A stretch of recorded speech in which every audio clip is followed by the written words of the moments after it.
Paul, thank you so much for coming on. This is a real highlight of mine. Somebody I've known for a few years now.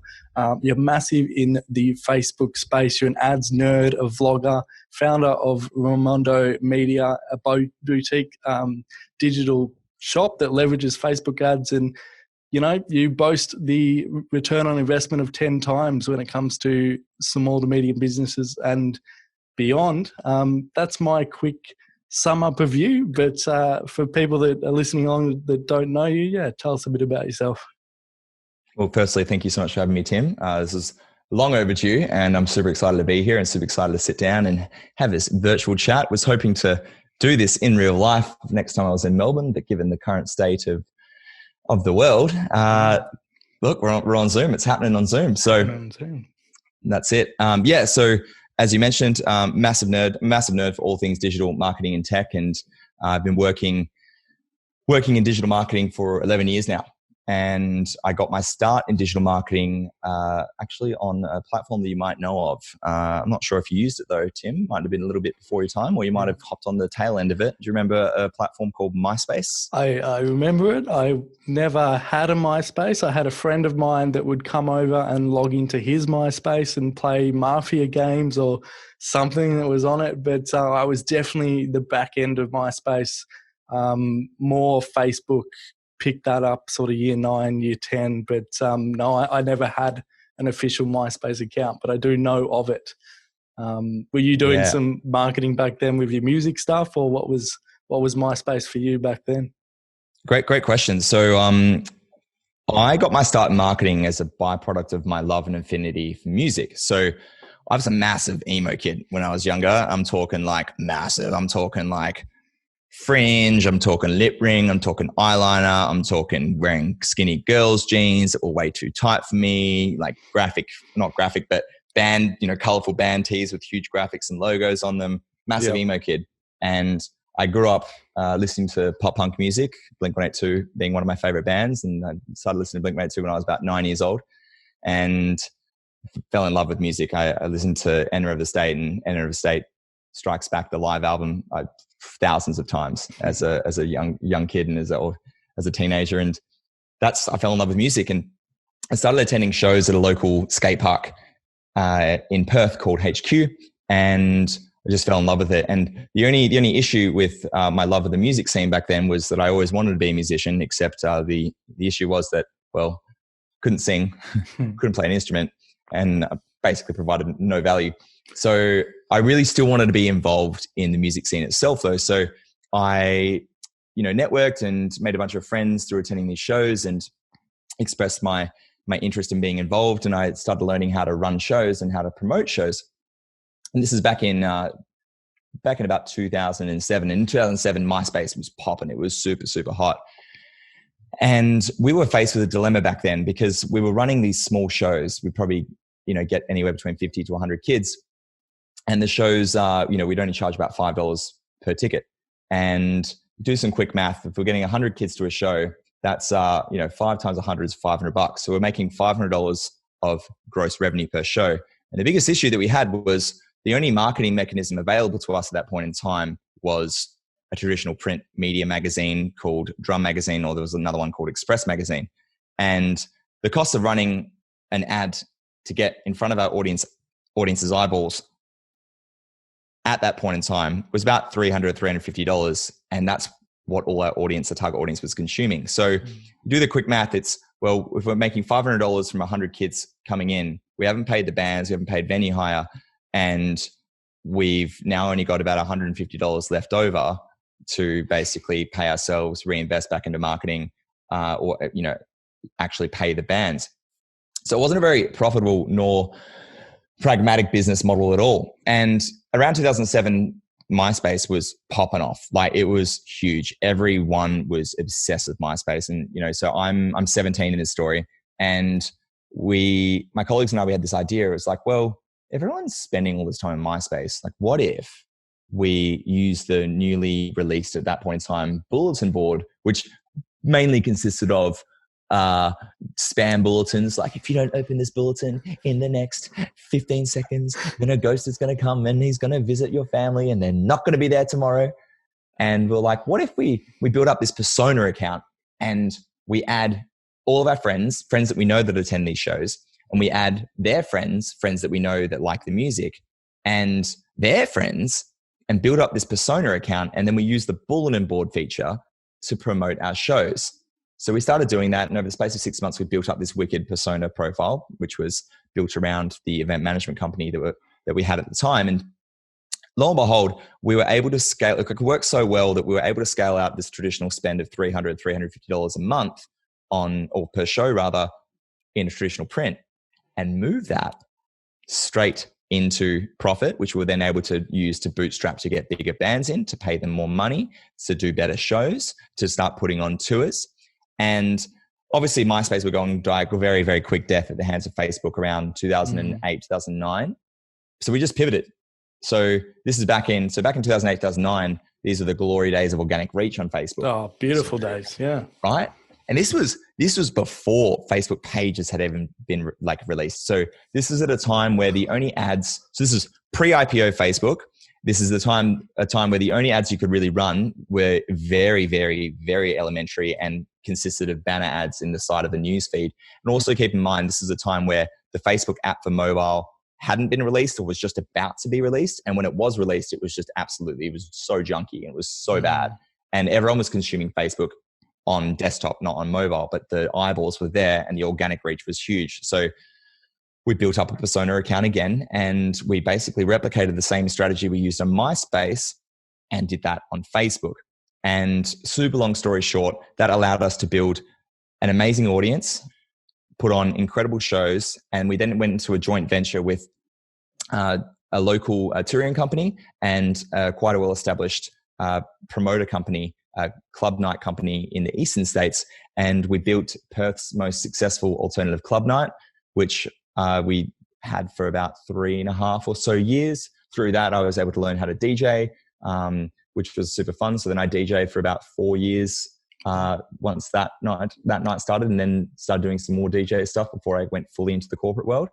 And yeah, that's kind of how my career in marketing started. And I did all that when I was at university as well. So I was doing a marketing degree, a bunch of other stuff at UWA, and that's kind of where it all started, Tim. Yeah, so you're almost walking out of your marketing degree straight into conversations with club owners, with business owners, with people going, what's the return on investment on this? How can we? So you're learning sales at the same time as you're studying a marketing degree. How did you find the interplay between what you were learning at school and the practicality of what business actually was when bottom line had to be considered? Great, fantastic question. All right, a few thoughts. I spent 35-40 grand on a fancy piece of paper, and so I did a Bachelor of Commerce, did a double major in financial accounting and marketing, and a double minor in business law and economics.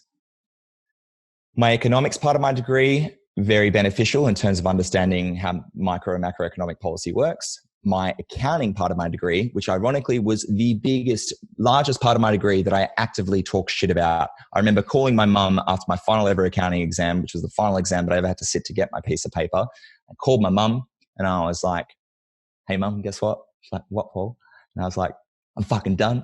I'm finished. I'm never fucking doing accounting ever again. Like, never again. And she now goes, you're a business owner and you do it every day. Well, you picked up my guy. So she goes, oh, Paul, I'm so happy for you. Like, I'm so happy for you. But you know what, Paul? Like, you never know. Like, you never know when it might come in handy.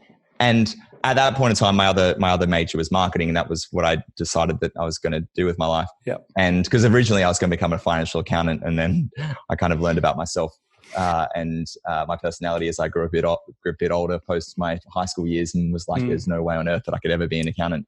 But I had a similar one to that, but I figured that out via doing the degree. So I got 2 years into accounting degree and was falling asleep in lectures and failing units, but I was smashing marketing. So I decided to move over there. Dude, yeah. So it was the same thing with me. So I was, doing the accounting degree, and I got about into year 2 and realized that I didn't want to become a chartered accountant. I realized I didn't want to work for one of the big four. I didn't want to work for KPMG or like PricewaterhouseCoopers or whoever. I just looked at that and was like, I don't want that to be my life. But that was so far into my degree at that point, and I just wanted the piece of paper and I wanted to get out and get done. And luckily I'd, gotten the business law, which was an incredible part of my degree, something I thoroughly enjoyed and really, really armed and assisted me with the latter parts of my career, especially when I started my business. And the marketing, which I'll get to in a second, I really enjoyed that. And with the accounting thing, Mum's like, you never know when you're gonna use it again. I was like, nah, fuck that, Mum. Like, I'm never using that fucking useless part of my degree ever again. I'm not balancing another freaking spreadsheet ever. Oh yeah, my God, I don't want to balance another ledger. I don't want to I'm done. I'm done. And she's like, okay, Paul, what are you doing tonight? I'm like, I'm going out to get lit with my friends. And she's like, good luck, Paul, be safe, all the rest of it. And anyway, didn't think anything about that conversation that I had with my dear mum. And wouldn't be until I started my company in a shoebox excuse for a bedroom back in 2015. And it would be about a month in after I incorporated the company, and I was setting up my Xero and I was setting up all my accounts and integrating bank feeds and doing all the rest of it. And I realized that I was able to do everything. And whatever I couldn't do, I had the foundational knowledge for, so I could just Google. I knew what I had to Google to find a solution to the problem that I was facing.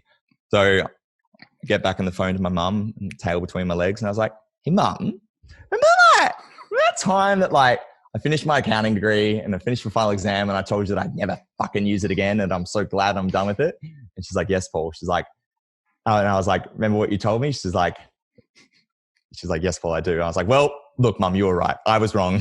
I was wondering to apologize and also to let you know that I was wrong and that you were right, because it's come in so handy. To circle back to the very start of your question, how did I find the knowledge in which I acquired academically with my degree, and how did that apply practically to the world in which I would then find myself in?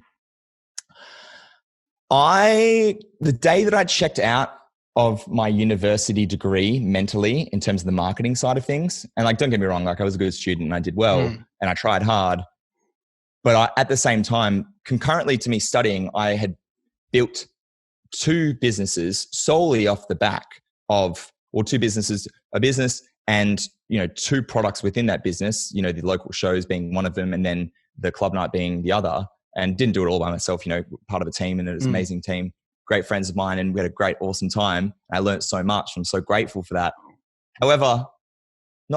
And I'm having to sit in a lecture and be taught how to put a sales letter in an envelope so that the branding and the call to action of the direct snail mail is the first thing that is seen by the target audience when they receive it in their letterbox. And this is in 2010, when I'd been using MySpace and then Facebook to arbitrage traditional marketing media for free because organic reach was so good and the return on investment was so high. I mean, the return on investment of the $0 spend is just what is the return on investment of the value of your time. And I'm sitting there and being taught how to do this literally by the professor in the lecture. And I put my hand up and I'm like, sir. And he's like, yes, Paul. And I'm like, quick question. Are we being examined on this? He's like, you would assume, Paul, that what you're being taught in these workshops and lectures is going to be examinable. And I was like, okay. And I just sat there for the rest of the lecture and, played around with this piece of paper and this envelope. And I was like, this is broken. This is not relevant. Why am I being taught this when I'm about to enter the workforce and digital is the way of the future and it's only going to accelerate, which, spoiler alert, it did. And I'm being examined. I'm paying money for this piece of paper, which is teaching me skills that are so outdated in a 2010 world that are going to be even more outdated in a 2020 world. And I'm paying money for this and I'm being examined on this. This is broken. So, yes, I had a pretty dirty taste in my mouth when that happened, but I was like, okay, cool. Look, I'm here to get my piece of paper. I'll play the system and do what I need to do to get my marks and get my degree, and cool. And then I would then spend, so in between finishing my degree in 2000 and, when did I finish my degree? 2010, I believe. Time escapes. So long ago, it doesn't matter. It was a while ago. Yeah. The point was, I finished my degree. I think it was 2011. I finished my degree, and yeah, it was 2011. Finished my degree in 2011, and I then was working 2 part-time jobs. I used to sell phones. I used to work for a company called All Phones, which now went bankrupt years ago. And I've been selling phones since before. I was selling phones since before the first iPhone was released, the 3G. I remember selling the Nokia N95, and this is how long ago this was. I used to have sales goals to sell bolt-ons for data packs of 5 megabytes a month. And the way that I'd sell that, I think they were $5 a month. And because I was trying to get it off the ground, for every $5 bolt-on I sold with a new contract, I'd get I think it was $10 a month for the bolt-on to the customer, and I'd get $5 extra commission. And it was an easy sale. The pitch was, do you want to, this is on a Nokia N95. Remember the phones that slid up and then slid down and had the 3.5 millimeter jack? Yeah. So this upsell was, do you watch TV at night time? And the customer would be like, yes. And I'm like, do you have to check do you use emails for your job? And the customer would be like, yes, just basic yes theory, right? And like, do you ever have to do emails after hours? And he's like, oh yeah, sometimes. I'm like, oh, is that annoying? Do you have to go and then turn your computer, your PC at home on, and then go into the home office and then wait for it to boot up just to send one email? He's like, oh yeah, it's a bit of a pain. I'm like, cool. Then you accelerate the pain point. I'm like, what if you could just check your emails on your phone and check them when you're on the train or you're on the bus, when you're on the couch in between ad breaks, and not have to go and worry about your computer? And they kind of start seeing the possibilities. And because email on a mobile phone back then was so foreign to people, you have to explain how it works, right? No. It's well, for $10 a month, you get this 5 megabyte or 15 megabyte, I can't remember. It was very, very small amount of megabytes bolt on. Enough to do email though. Enough to do email. And yeah, so anyway, I digress. I'm on a tangent. So so I was working at All Phones, and I was working, I worked at a bakery for 10 years from the age of 12 and a half, 13 to after I finished my degree. And then I was probably doing about 25 or so hours a week and finishing my degree at the same time. And then I finished my degree, and I literally applied for so many jobs that I applied for that many jobs and got rejected, and did that many interviews and got rejected that many times. And I had 3 years of proven digital marketing experience with proven results, and they still weren't interested in giving me a shot because I was not experienced enough. And they also said, so it was either that you're not experienced enough, you're not old enough, which basically experience thing. And the other thing was, look, we see the value in digital, but we're just not there yet as a business. So I spent 6 months working 4 different jobs. I used to work so I did the bakery, worked at All Phones. I was 5 jobs: bakery, All Phones, DJing, doing the club stuff, 1 night a week. And then what else was I doing? I worked in a bottle shop selling alcohol, and then I did deliveries for that same bottle shop. Yeah. And I basically was doing 45 hours a week, all these odd jobs. And in between all of that, I was young, so I was partying with my friends. And then all my free time outside of exercise and working was spent applying for job after job after job, and heart-crushing rejection after heart-crushing rejection, until one day I still remember I was working at the phone store. It was a Friday afternoon, and and I'd been applying for jobs for 6 months at this point, and I had 2 promising leads, and I got offered.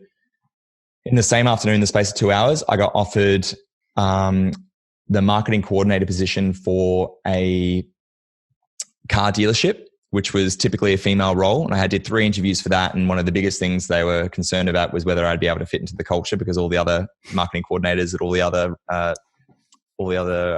dealerships. I was like, mate, it's not going to be a problem. I love marketing. I'm about to do this job. And it was paying really, really well. And especially for a first year marketing job, because trust me, fam, they don't pay well. Oh, I know. And I know. There's a reason. There's a reason I haven't even tried. You know, I've just gone off and done my own thing, and yeah, I know the pain. I know the pain. 100%. So I share that, and there's a lesson in that as well. So I could have gone down the accounting path. I could have started on 50 plus a year with doing audit for one of the big four. I could have got the $2,000 signing bonus, which is what they were offering at the time, like a lot of my contemporaries that I went to university with did. But I knew deep down in my soul that it wasn't the right thing to do. Yep. And I made the decision to go into marketing, knowing that it wouldn't be fiscally as prosperous as working in accounting. And I made that decision, and I'm very, very happy that I made that decision. I followed my gut, I followed my heart, and I followed what I thought and what I knew was going to give me the most cathartic sense of enjoyment from a career perspective. Because if you're spending 37 and a half hours a week more doing something, you pretty much want to make sure that you enjoy what you're doing, because otherwise what kind of quality of life do you have? Yeah. So going back to that Friday, I take a break, and my boss was great at the time. He was letting me take phone calls because he knew that I was trying to get my career started. It's like, I'm so sorry. Like, I'm getting all these job offers. He's like, no, Paul, don't worry about it. Just go. Take your break early. Like, or if you need to go out, just go. I was like, thanks so much. And I get the first job offer. And the first job offer was for that marketing coordinator position. And I was cool. I was like, let me think about it. I want to talk to my parents about it. And I had to let them know by the Monday. Then like an hour and a half, 2 hours later, I get the call from the job that I really wanted, which was at a startup social media agency. Cool. And it was basically, I needed to let them know that afternoon, and they were paying $8,000 less a year. And they were not paying any benefits, no laptop, no fuel reimbursement, no phone reimbursement, nothing like that. Very startup vibes, and $8,000 less a year. And I had to make a decision that afternoon. And I was like, I will make, way more money of this other job. I'll have my own private office. I will, get into the automotive industry. That'd be really cool. And there's way more benefits. But my heart is very much in social and digital marketing. And that's what I knew that I wanted to do. So it was this very sliding doors moment. And I spoke to my dad on my phone, and he was like, mate, like, you've got to make a decision, but I think the decision you want to make. There's always more money to be made. But in terms of fulfillment and in terms of like starting your career off on the right foot, this is the space that you want to be in. This is the space that you've been in for the last 3 years. You're obsessed with it. I think you know what you need to do.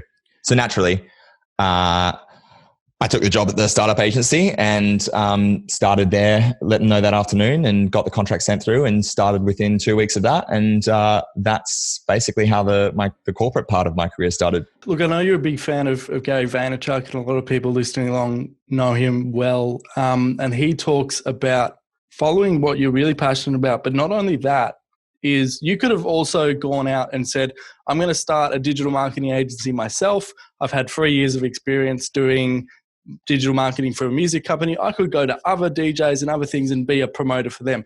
But what you did was you could have done that, and then you could have failed 3 years later because you don't know what you don't know. And then but instead what you did was you went and learnt from someone who was actually running a marketing agency, earned and learned at the same time. And do you think that's given you a good foundation for now running Ramondo Media today? Like, because you did that kind of swing on the trapeze kind of thing? 1000%. Yeah. Like from so many different perspectives as well. I wasn't mature enough emotionally at the time, nor was I established enough. I had so much debt as well. I was still living with my parents. I wasn't paying board. Like, I had a big university debt to pay off. I was really young, and I'm 21 when this all started. That job offer came through, and there were still so many things that I wanted to do. I wanted to experience corporate world. And honestly, bro, like at that point in time, the notion of like entrepreneurship wasn't a hot topic like it is now back then. Like, this is 10 years ago, bro. Like, no one was doing that. And to be honest, if I'd started at that point in time, I didn't have the experience to really get it off the ground. I'm sure I could have done something, but I just didn't have the desire, nor did I have the yearning. And I thought that like, my career trajectory at that point in terms of my goals was, I want to work in agency world, and then I would love to work client side, and I would love to work for a big brand, and maybe one day I'll be able to have enough experience to get a job at Facebook or Instagram as they get bigger and they open up satellite offices in Southeast Asia and Australia. That was the goal then. And I tell you what, mate, like if I didn't get the experience that I got, and if I didn't, if I wasn't only experience in terms of the practicality of my skill set that grew over those years. And granted, like I'd self-taught myself a lot of things, and I still to this day, every single day I'm learning something new, which is one of the many things I love about what I do. I love learning. And it's funny, I hated learning university, but when you learn something that you're actually interested in, oh, I tell you what, fam, it's the most cathartic experience ever. So yeah, the other thing that I learned was I built my network. I made incredible friends still to this day. I made incredible relationships with colleagues, and that have, generated me so many more leads and have opened up so many doors and opportunities, which I wouldn't have had I not gone down the corporate path. Now, that's not to say that you can't do those things if you just go and start out at your own. But for me, knowing yourself and, going back to the Gary Vaynerchuk thing, and I love how he preaches this so much, and it's basically he preaches it so much at this point that it's, it's a bit of a broken record, but self-awareness in terms of I knew what I wanted at the time, and my actions that I took mapped to what my goals were.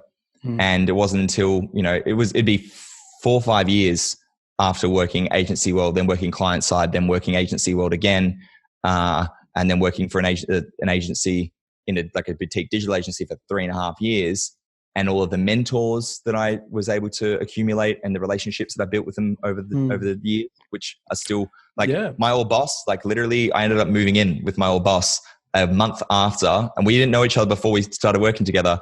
A month after I finished working for him, after I worked for him for 3.5 years, we'd become really close friends over that period of time. And, I knew that when I decided to start Ramondo Media, and I went in and I was like, Brendan, I need to have a coffee with you. We need to talk. And I sat him down and I told him that I was starting a competing digital agency in basically the same suburb as his. Yeah. And I knew that was a direct breach of my employment contract. I knew that it could have gone one of two ways, but I knew that there were a lot of other variables in that situation that were going on. But the most important variable was I trust the relationship that I had and have with my old boss now, who's one of my best friends now. And I treated the situation with transparency, with respect, but I also was very self-aware that I can get marched out and I can, basically breach my employment contract. You won't have to, pay out the holidays and whatever might ensue from that. But I knew deep down that it was going to be okay. And that if I was in his position, that I'd 100% respect. And what I've found is the good digital agencies, because there's so many digital agencies you can throw a hat at, a million of them in Australia and in America. Everyone's doing an online course these days and claiming they're a marketing expert. So the amount of digital agencies out there are a lot. But what I found is the good quality ones don't really necessarily care about competition because they realize there's so much business to go around.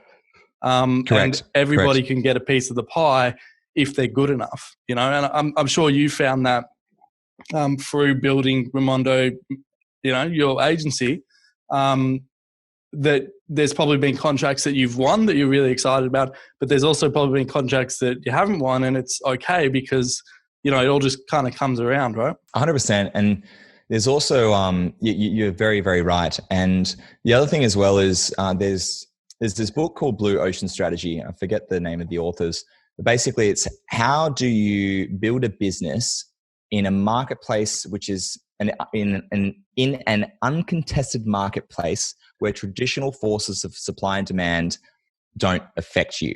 And the book starts off, an incredible read. I recommend anyone listening that's interested in business, has their own business, thinking of starting a business, reads this book. And it's a very heavy read. It's like reading a textbook. It's very heavy. It's incredible though. And it starts off, and I'm going to absolutely butcher the explanation of this story. So bear with me, fam. Here we go. So it starts off with this story about Cirque du Soleil. Now, we all know Cirque du Soleil, and I'm sure the second anyone listening had just heard me say Cirque du Soleil, you would have been flooded with certain brand equity, brand awareness, brand feelings around Cirque du Soleil. Some might include elegance, awe, inspiration, wow, like top level. If you're going to a Cirque du Soleil show, you're in for it's a treat. It is a very elegant treat, you know, and it's going to be expensive. You know that you're going to be paying $100+ or whatever it might be for a ticket. I've never been to Cirque du Soleil. Now, what Cirque du Soleil did is they started a circus business, which is what it is at the fundamental of its business model, it's a circus business.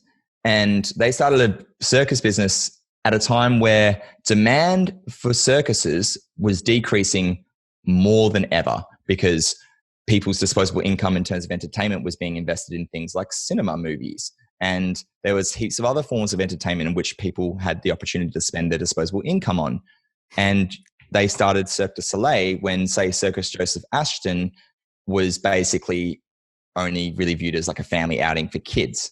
And you look at that and you think you're mad. Why would you start a circus business when all of your competitors are failing? Like, well, that just doesn't make any sense. And what they did was they built a business that wasn't just a circus, it was an experience. It was experience, and they built a marketplace in which they had uncontested competition because no one could replicate the business in which they were in because they created what's known as their own blue ocean. And if you're in a blue ocean, unaffected by traditional market forces of supply and demand. Now, this is contrasted to what a red ocean is. Now, a red ocean is where it's a race to the bottom. In a red ocean, you've got a bunch of suppliers, a bunch of service operators that are all offering homogeneous widgets, homogeneous product offerings, homogeneous services. And because there's so much choice for the consumer, everyone basically starts competing on price. And as you compete on price, you get cut by, one competitor cuts one competitor, then that competitor cuts that competitor by decreasing the cost of their services. And what they're cutting is their net profitability. And if you engage in a price war in the red ocean, hot tip, it's a race to the bottom, because when there's no net profit, you don't have anything to bootstrap your business to help it grow in the future. And you're basically just operating to break even. Yeah. And that's how you go out of business. No, it's not fun. It's how you fail. It's how you fail. So anyway, that's my little bio or synopsis on Blue Ocean Strategy. I really recommend you listen to it. I would love to kind of jump forward a couple of years now. You've got the agency. You really pride yourself on the results that you get for people. It's not about being on social because that's where you need to be. You look at people's strategies, look at how people are even producing content. I really like a word that I quote you a fair bit. You were talking to a bar at one point and you were telling them about producing like cocktail videos, and you called it cocktail porn, in terms of like, that's how the type of content. So you take both a micro strategy, but then you look at it and go, okay, how can we implement ads here to get the most effective reach to this? So I want to just touch on a little bit of your ads experience and maybe start somewhere broad. And do you have an example of someone that you've worked with where they were kind of a little bit on the edge of digital, or they tried it before and it didn't work? You came in and then you did X, and what was really awesome on the back end of that? Would just love for you to. Yeah, for sure. For sure. Let's just use the bar example, and we'll go from there. So I'll try and share as many nuggets of wisdom as I can. So let's say we have a hypothetical bar, and it's a boutique bar. Let's say it's got a 50-person max patronage. And let's say that bar is doing what most bars do in a 2020 world. And that is, they're posting, photos of with some content pillars. They might post drink specials. They might post. Here's what I think you should post. I'm trying to think like what's the worst thing to do, and then like what's the solution to it. It's all good stuff that's coming out of your head. Yeah. Yeah. I wouldn't say that. I mean, that's open for interpretations because my guy, the results are what matter. So so depending on and it's really hard to paint this with a broad stroke because every business is different. Every business is unique. Let's say we've got a boutique bar that's got a 50-person venue cap, and they're open 6 days a week, and they're not open on Monday nights, and they're a watering hole for a local suburb, local bar, cool vibes. Now, whatever the theme you want to incorporate whatever the themes of the bar are, like how is it built, like who the owners are, like how do you want to personify the business, are the owners and the staff having to be personified, what brand stories and anecdotes can you draw from that in terms of the personification? How can you work that into your content? What kind of, if you're a boutique bar, what kind of cocktails do you do? What signature cocktails do you make? Right? So what sexy food do you offer? Like what, there's cocktail porn and there's food porn. So like what kind of, sexy mouth-watering cocktail porn can you produce? What sexy mouth-watering cocktail porn in terms of video content can you produce? Same thing for food, right? And what, most bars have the weekly specials and the daily specials. So how are you going about communicating, your $10 chicken palmy and pint deal on a Wednesday afternoon? How's that communicated to your audience? Are you posting that organically? Are you running ads to it? How frequently you're posting? What value and entertainment value does your bar have? What content will resonate with the audience, the main audience that are the patrons of that bar, right? What are they going to find interesting? Because you want to always, with your organic content, be top of mind and relevant to the audience in which you're targeting, right? Yep. Sharing a meme because you find it funny doesn't mean that the meme of your target audience doesn't mean that your target audience is going to find that meme funny. Sharing a meme for the sake of sharing a meme, probably not the best strategy. But if you share a meme that's relevant and timely to that local suburb in which you're operating in, then maybe you're going to have a lot more legs and traction with it because it's locally focused and it's relevant to your overarching business. Yeah. Yeah. Then beyond that, what you're saying there is content for content's sake just eats itself and is pointless. But content with a targeted strategy and something in mind is what you need to be doing. Correct. Because you've also got to be mindful of how the algorithms, across all the social platforms are monitoring the content that you're producing, and is that resonating with your audience? Because, if you're just spamming your audience with, really, really gross, like text heavy newsletter type, sales pamphlet content in your feed, and there's no real interesting reason for people to interact with it, then people are just going to become blind to your marketing messaging, and then your organic reach is going to suffer. And then, you try to post something that's actually good, but you've been absolutely just disrespecting your audience and the algorithm for 6 months. And the second you post a good photo, maybe like you implement the cocktail porn strategy, and it falls on like blind eyes. So from an ads perspective, then you really need to start thinking about, and even from an organic content perspective, you need to think about the 3 parts of your funnel. And that's a traditional marketing funnel. You've got, the way I look at a marketing funnel is as if you're in a relationship or you're about to enter in a relationship. So at the top of your funnel, you've got attraction. How do I attract my perfect customer to my business?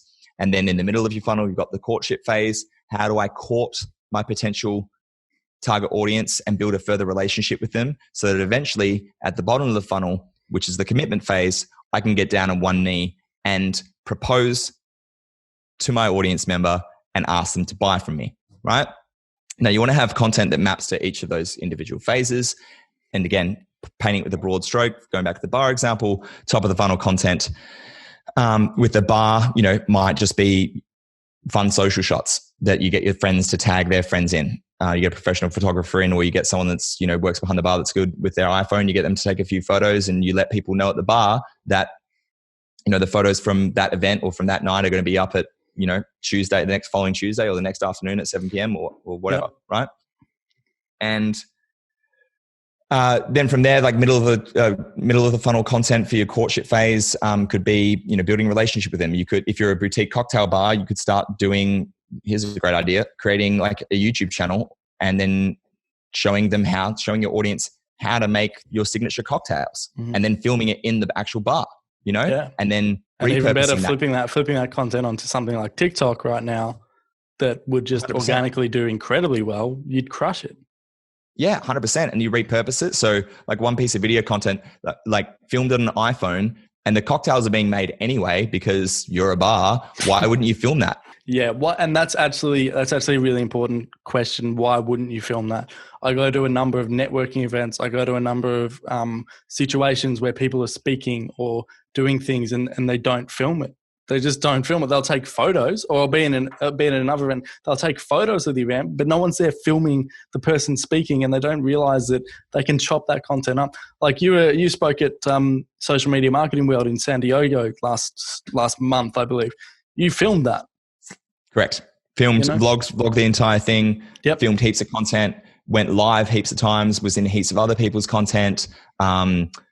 Whatever opportunity I had outside of the task at hand that I was primarily there for, which was to deliver a baller presentation and help as many people in the audience as possible learn how to do advanced cold audience targeting for Facebook ads. My secondary goal was film it, so I have content, repurpose it, which will become part of my marketing communications in the future.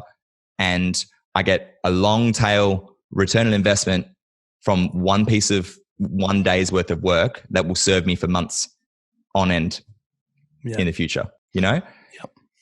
So going back to the commitment part of the funnel for that bar, your commitment part of your funnel might be, okay, we want to run some ads and we want to repurpose some of those cocktail porns or food porn shots and run ads to our most engaged audience. Or you might notice that here's a fun one. I love this, and I encourage people to give it a go if you're in a small bar. It's all about thinking outside the box. So it's all about knowing what you can do with, say, Facebook ads, and then getting strategic and clever and creative with how you leverage that knowledge of what you can do. So, for example, let's say that Tuesday nights are not a very fast-paced night. Let's say you make very, very little revenue over the bar because it's a Tuesday night, and many people go out on a Tuesday night.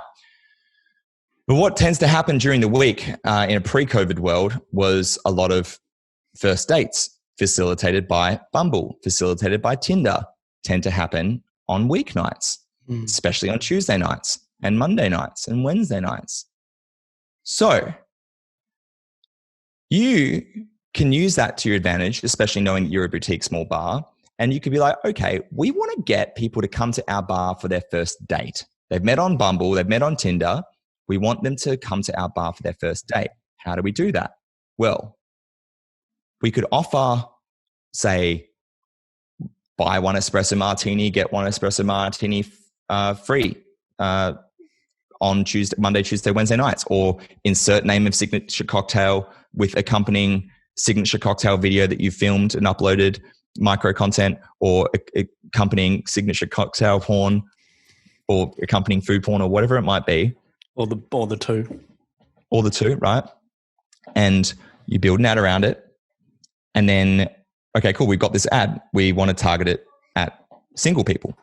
How do we do that? Well, firstly, in terms of audience targeting in the ad set level on Facebook ads, you can go and select relationship status, and you can select single.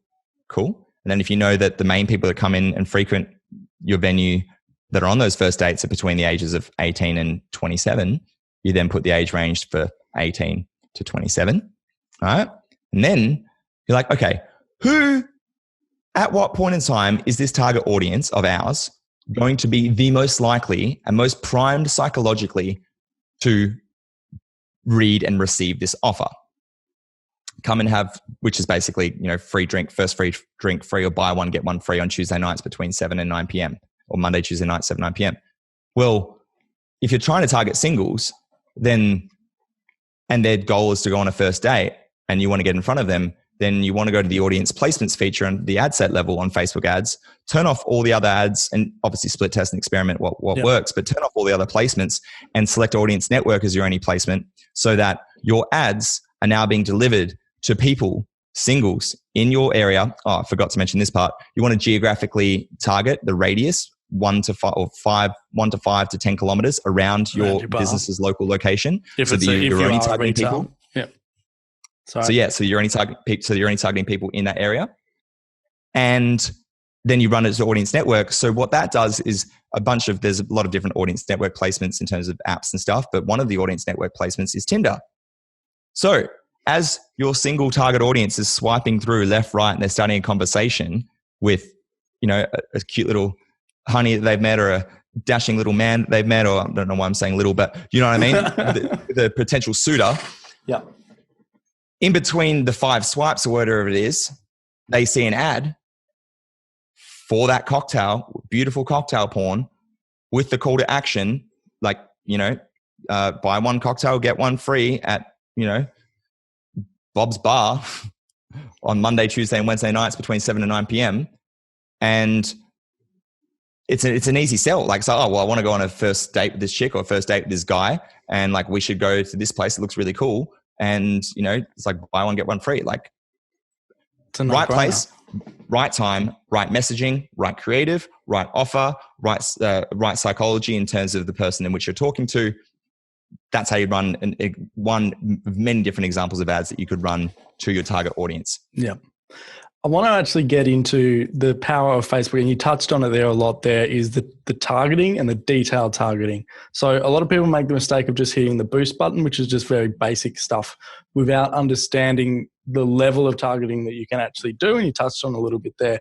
But I've found when running ads, that can almost be the make it or break it thing, figuring out who to target, what to do, how much interest you should put in. So many people think you should just flood as many interests as possible, and then that gives you a large target range. What rules do you sort of have when it comes to targeting that you see makes ads effective? And at the start of the episode, you're getting really amazing return on investments for your clients. What are you doing when it comes to targeting to do that? It's it's kind of like how long's a piece of string. Yeah. Everything's going to be different, and I'll try to paint this with a broad brush, but look, everything's going to be different, and everything's going to be variable to the business that you're in, the people that you're targeting, what platforms they're on, what you're trying to sell. Are you selling a service? Are you selling a product? Can they purchase online? Are you trying to generate leads? Are you trying to generate general awareness? What is the overarching goal? What point of the funnel is your audience in, and what messaging will work for the attraction, the courtship, and the commitment phase? So there's a lot to consider. I'll try and give you, this isn't gospel, I'll try and give your audience some pointers. And it may change. This is evergreen. So, we're filming this in 2020. So look, and it's also, okay, so first you got to work out, are you speaking to a member of your audience that is brand aware or brand unaware?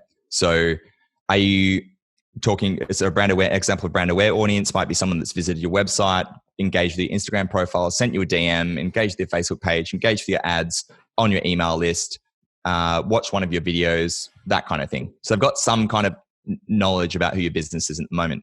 Typically, they've got a higher level of engagement with your business because they're aware of what your brand is and what your business does.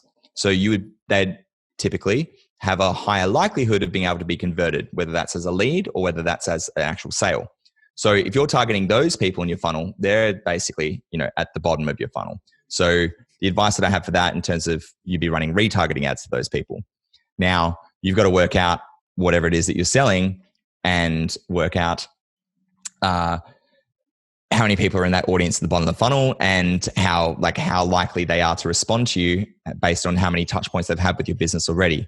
So you'll find that your audience, because it's a funnel, as you go down the funnel, your audiences get smaller. And I probably should have started the explanation at the top of the funnel, but we'll continue here.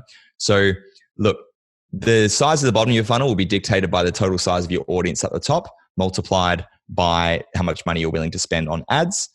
And the success of your funnel is really, there's so many different variables that come into, the success of your funnel. Funnily enough, you can put together the best marketing funnel in the world, but at the end of the day, if your product or service that you're selling is shit, then it doesn't matter. All the funnels in the world still doesn't change the fact that you're trying to polish a turd. You need to really. Yeah. Or if you don't have the sales system on the back end of it to call the leads that come through the funnel as well. Well, that's it. If look, I mean, from a product service perspective, you need to make sure that you're selling a good product. And if you're still in business, then that's awesome. But then other variables come into it. Like if you try to move from a traditional spend to a digital spend, and you haven't got your Facebook, Instagram page set up correctly, you don't have the Facebook pixel on your website, you haven't done a deep dive on the analytics of your website, you haven't done heat mapping on your website, you haven't optimized your website for conversion optimization, if you haven't looked at your Google Analytics and you don't know what your bounce rate is, you don't know how long people are spending on average on your website, there could be a lot of digital parts of your digital ecosystem that could be letting you down, and those are known as holes in your funnel, right?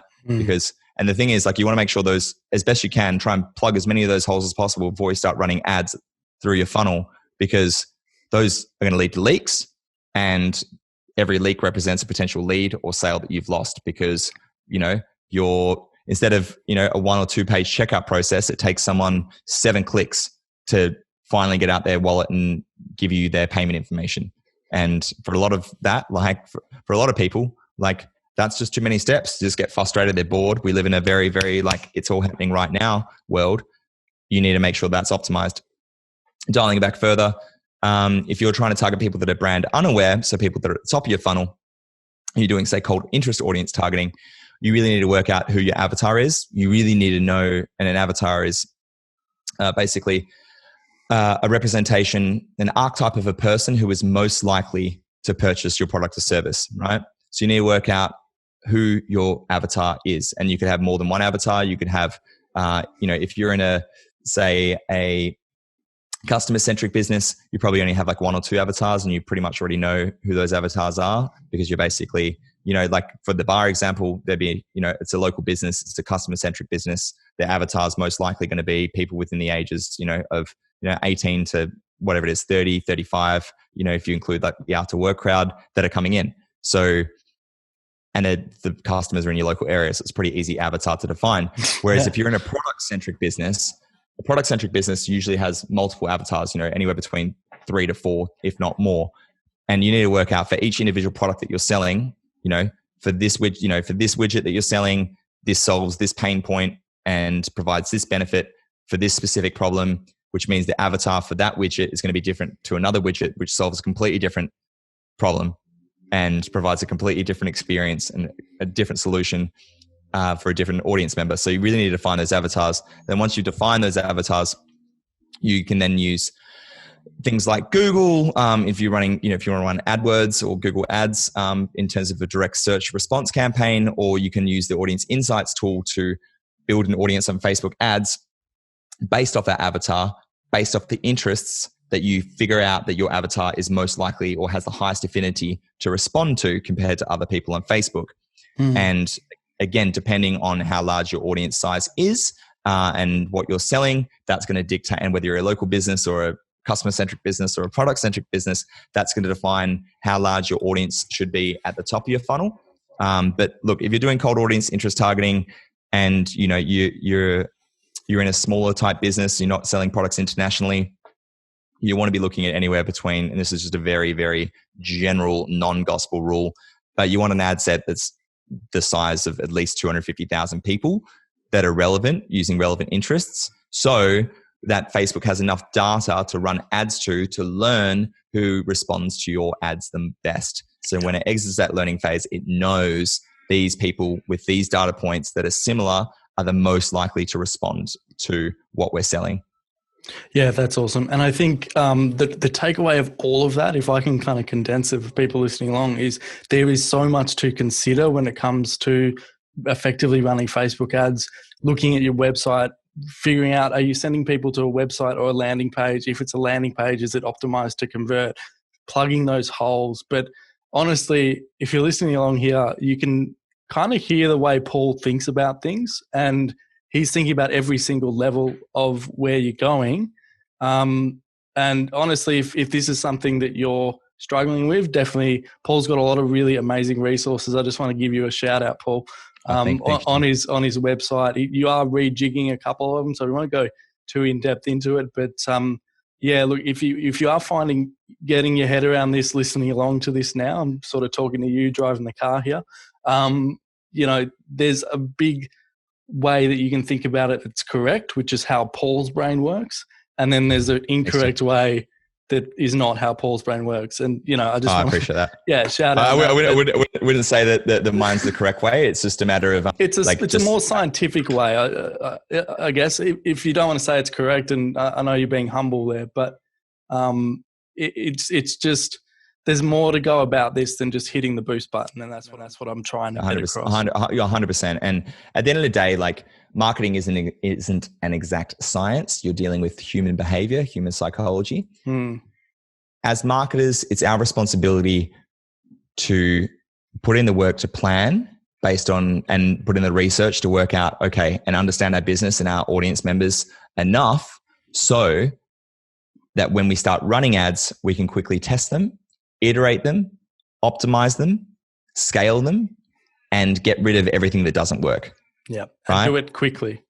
Quickly, yes. Speed is your friend, and you always want everything. You just want to be testing all the time, because you don't know what works until you test it out. You might have an understanding of what works. Mate, the amount of times and the amount of dollars that I've spent of my own brand and clients' brand just on testing, clients' brands and businesses just on testing, and absolutely failing before we were able to get everything dialed into the point where we're like, oh, cool, we're averaging like a 12.95x. This is dope. Like, we weren't able to get there until we tested and played around with things. But that's why when you're testing, you don't, let's say you have a $10,000 budget for a campaign. You don't go and spend that $10,000 straight away. You start testing these audiences, these retargeting stuff, these top of the funnel cold audience targeting strategies and ideas at a $5 to $10 a day budget. You know, for the price of like a coffee a day, you know, you can start testing and messing around to see what works. And then instead of pissing away a bunch of your budget on Facebook ads, you can be like, oh, well, I just spent like $50, didn't get any results. Let's look at the data. What was working? Who was it resonating with? Why didn't it work? Removing your own ego, and removing yourself romanticizing with the results, or romanticizing with what you thought was going to work. Because I tell you what, I built a lot of ads, my guy, and some of the dirtiest, like most disgusting ads in terms of colors and copy and headlines that I'm like, I'm just going to throw this in there as an additional split test because what do I know? And in the back of my head, I'm like, these ads are not going to do well at all, but I'm only spending $5 a day because I'm testing. So like, let it roll. The amount of times I've just been humbled, like, and the ads that I think are going to perform the worst completely outperform every other ad that I'm running. It just blows my mind, dude, blows my mind. And if I hadn't tested to begin with, then I wouldn't have known that. And I would have run ads that were generating, you know, a quarter of the amount of return on an ad spend than the extra ad that I just threw in last minute without any thought or real care just to test. You just got to test, man. You got to test. And you've also, another important point is, obviously you want to know your avatar, the person you're targeting, better than you know yourself. And you also, in knowing that, you need to understand that more often than not, you are not your target audience, right? So what you think might look good, what you think might work well, what you think you would respond to with whatever creative and ad or content or post that you're pushing out doesn't necessarily mean your target audience is going to think the same thing or respond to or click on.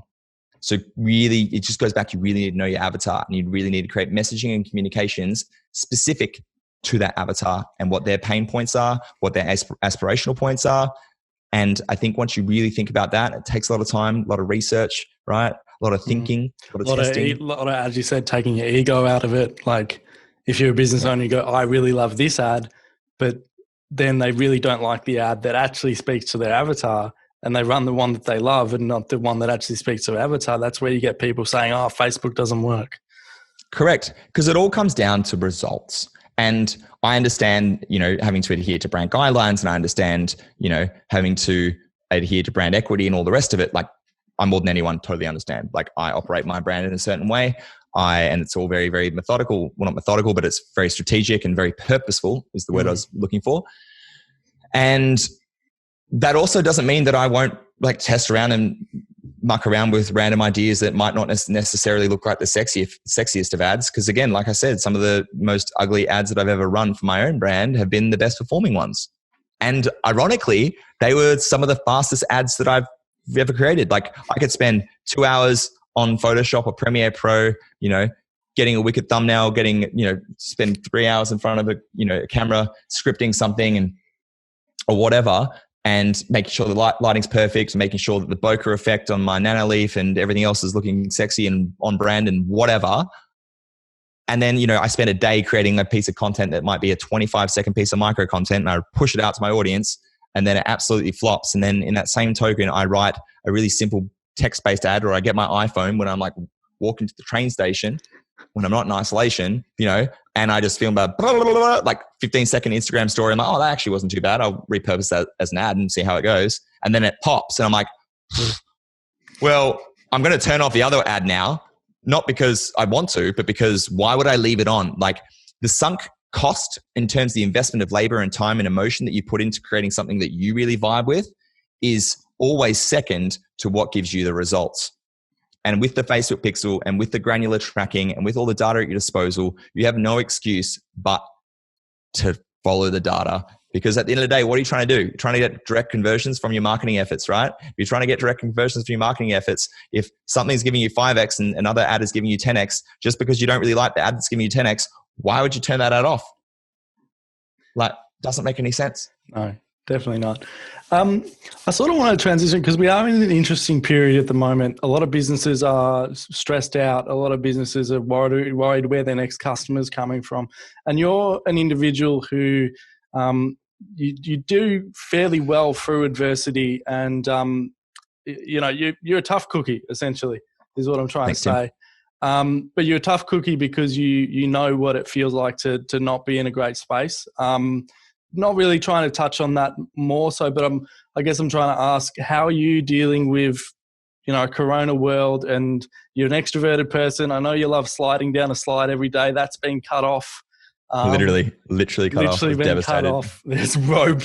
You can no longer slide down and go back up. Yeah, for those listening at home, my morning routine pre-COVID, big fan of a morning routine. And in a nutshell, the morning routine is I used to, back in the day when I started the business, I used to spend, no hyperbole, 80 to 100 hours a week, doing business stuff, and let a lot of my mental health and my physical health take a backseat as I pursued to build business. And I realized at the end of that, after burning out, a number of times, and plug myself, you can check out a video on my YouTube channel, which is just Paul Ramondo, Ramondo on YouTube, about burnout. And I realized that if I wasn't taking care of the machine that was facilitating me building and pursuing all my business goals, then there wasn't going to be a business for me to pursue at the end of it. So I now have a morning routine, which consists of getting up at the same time every morning. And the morning routine really starts the night before, where I go to bed at the same time, get up at the same time every morning.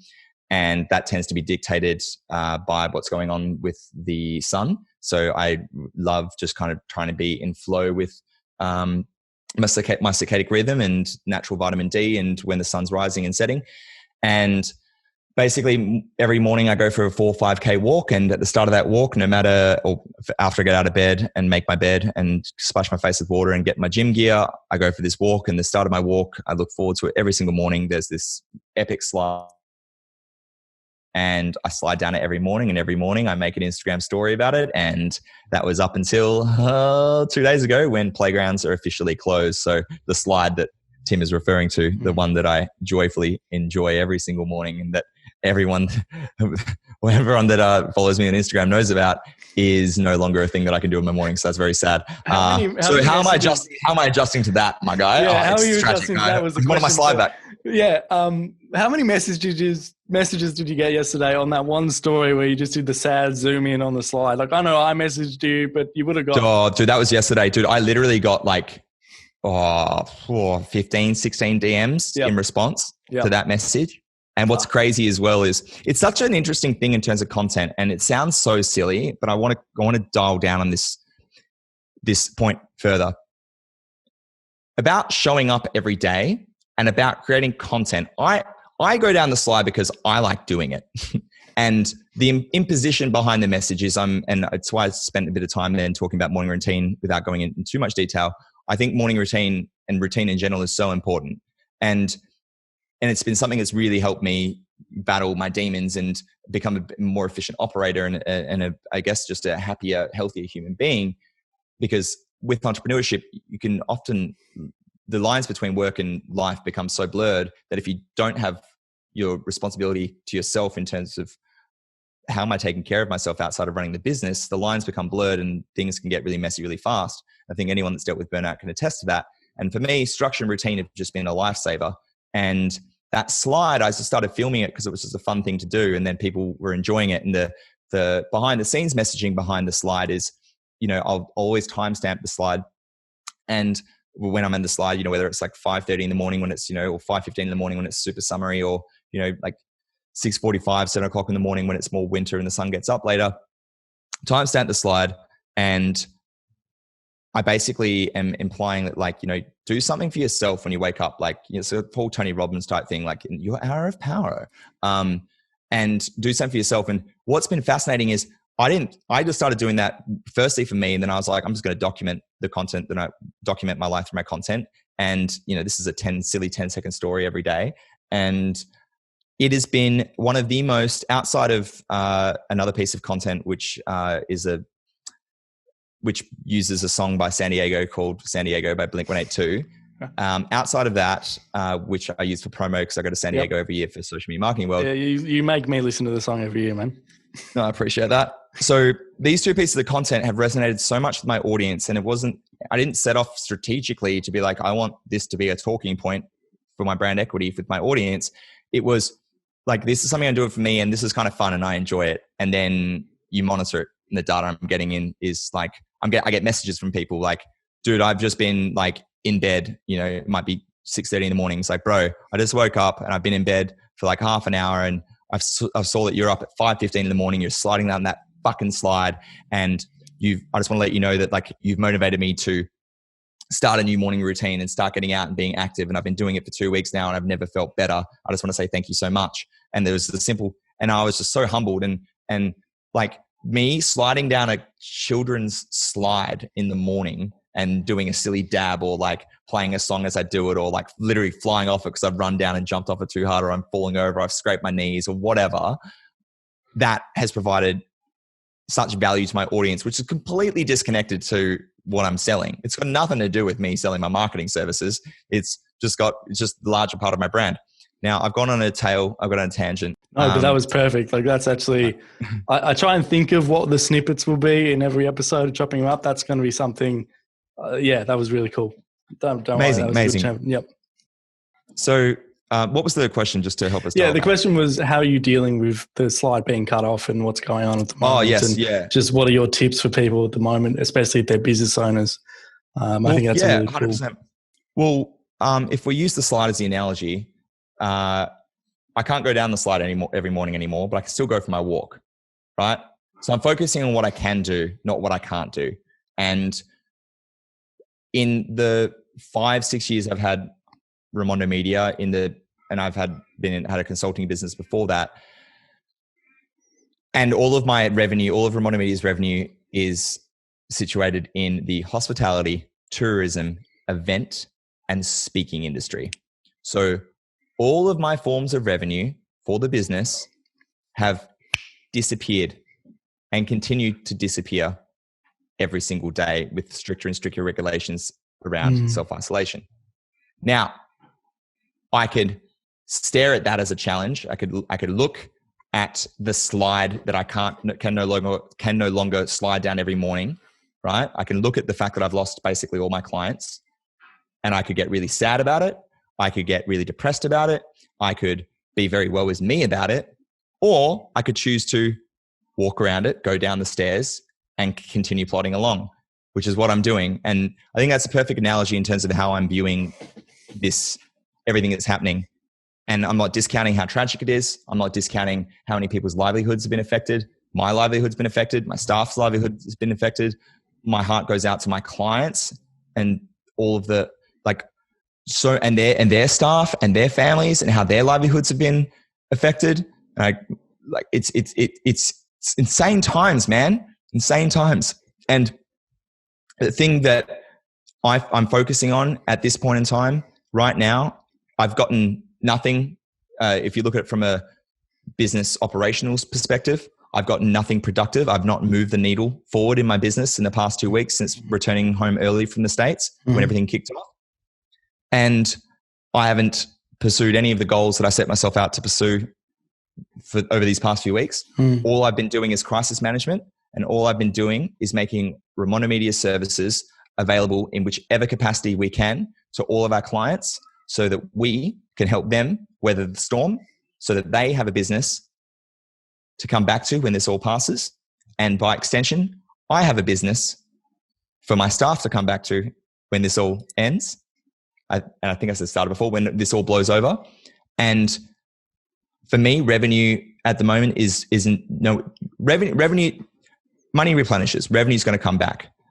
My biggest and my plea to everyone that's in similar positions, which I know there's a lot of people, is you've just got to do everything you can. You've got to do everything you can. Obviously, you need to make ends meet. And obviously, you need to support your staff. And obviously, you need to have revenue coming in. And obviously, you need to think about backup plans. And you need to have contingency plans in place. But you've also got to help your clients, your customers, in whichever way you possibly can, as a collective, as a team, so that we all have businesses and livelihoods to come back to once this all ends. Because it's going to end. It's going to end. And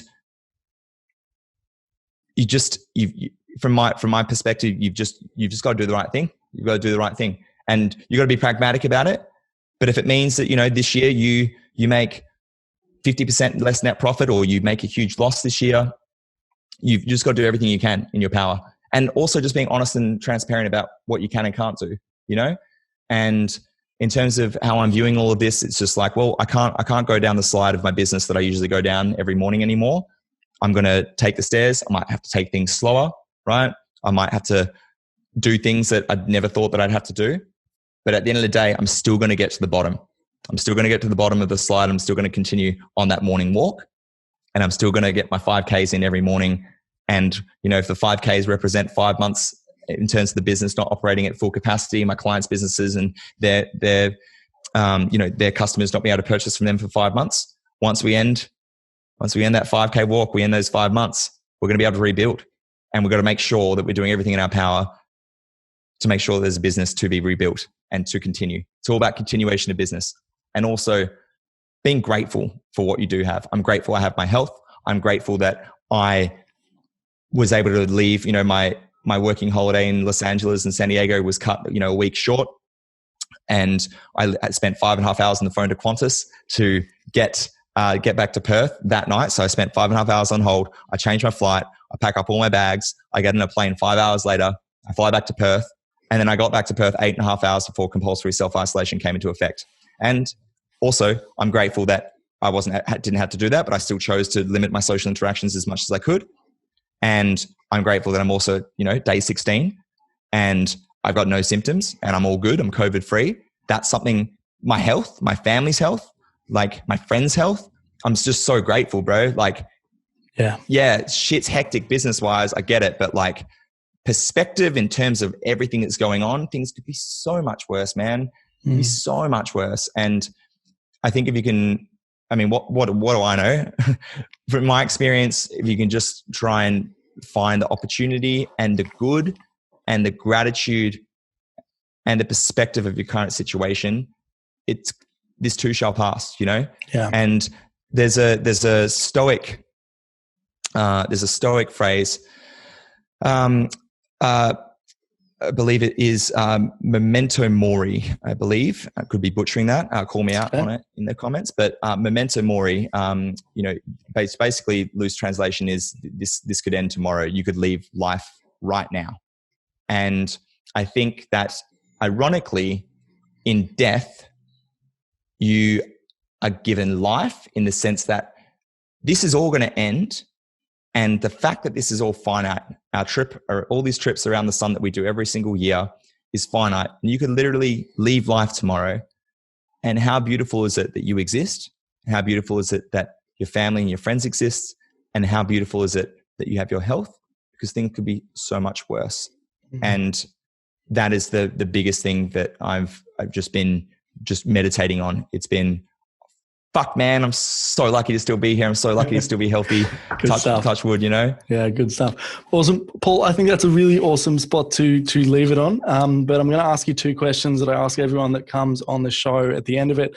And that is, 1, what's coming up for you in the next sort of 6 to 12 months? I know this would be a different answer than what would have been probably 3 months ago, but really keen to know what you're pushing towards. Mainly, I like to write it down myself and then ask you 6 months later. Love it. So, yeah, what's going on for you in the next 6 months are you really excited about? I'm really excited to take this opportunity and this time that, and, it's probably opportunity is not the right euphemism to use, the current state of affairs to do everything in my power to help my clients. And then as a byproduct of that, I'm going to have a lot more time on my hands because we're not going to be servicing our clients for quite a while, I imagine, given everything. And the thing is, we don't know. We don't know when this is going to pass, right? We've only got guesstimates. So I'm really excited to, and I was going to be doing this anyway as part of my yearly plan, but I'm really excited to relaunch my education company and relaunching that in a new format. So I'm excited to be able to take all of the knowledge and everything that I've learned over the past 11 years doing digital marketing and turn it into a very, very economically affordable membership platform in which people can come and learn from me, learn from my mistakes, learn from all the strategies, learn from my experience, and they can, 30-day commitment. If you don't have 30, it's going to be, I'm still figuring it all out, but 30 days, try it out. If you don't like it, money back. And then if you want to stay involved in the community and keep learning, then, cancel at any time type vibe. Very, very, very awesome structure. Very if it's for you, awesome, stick around. If it's not for you, then that's cool. I'll catch you later type vibe. And I'm really excited to build that membership platform, and it's going to be specifically focused on Facebook ads. And I'm really excited to work on that. I'm really excited to get the vlog back up and running. So I did 20 or 27 or maybe 30 plus episodes last year in a row. I'm excited to get that back up and running. And yeah, I'm excited to be working on those things over the next 6 months. And I'm excited to have the time, given everything that's happened and is happening, to work and focus on those things, because it's something that, again, half glass, half full, something that I wouldn't necessarily have as much time to do and focus on if it was business as normal.